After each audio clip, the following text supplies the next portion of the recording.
मुलांनो, आज आपण शिकणार आहे new test of divisibility rules. Okay, फार सोपं असते हे. आता या ठिकाणी नंबर्स आहेत काही आपल्याला 2ची 3ची 4ची 5ची 6 7 अशा काही टेस्ट माहीतच आहेत. ओके, मग आता नवीन टेस्ट तयार कशा करायच्या किंवा लक्षात कसं ठेवायचं एकदम सोपं आहे. ज्या संख्येला या दोन संख्यांची टेस्ट लागत असेल, 2ची पण लागत असेल 3ची पण लागत असेल, तर यांचा जो प्रॉडक्ट असतो तर हा झाला 6. ओके, तर या 6ची टेस्ट त्या संख्येंनासुद्धा लागते. आता या ठिकाणी आपण नंबर घेतला आहे 60, तर 60 या संख्येला 2ची पण टेस्ट लागते आणि 3ची पण लागते. याचाच अर्थ 60 हे मग या दोन संख्यांच्या प्रॉडक्टनं पण सुद्धा काय असते, डिव्हिजिबल असते.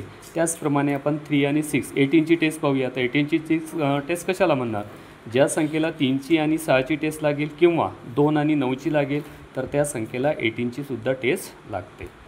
नंतर आपण घेतलेल्या 21ची टेस्ट कशी करायची, तर ज्या संख्येला 3 आणि 2ची टेस्ट लागणार तर त्या संख्येला 100% कशाची टेस्ट लागणार आहे, 21ची टेस्ट. आता आपल्याला 45ची टेस्ट पाठ करायची गरज नाही आहे.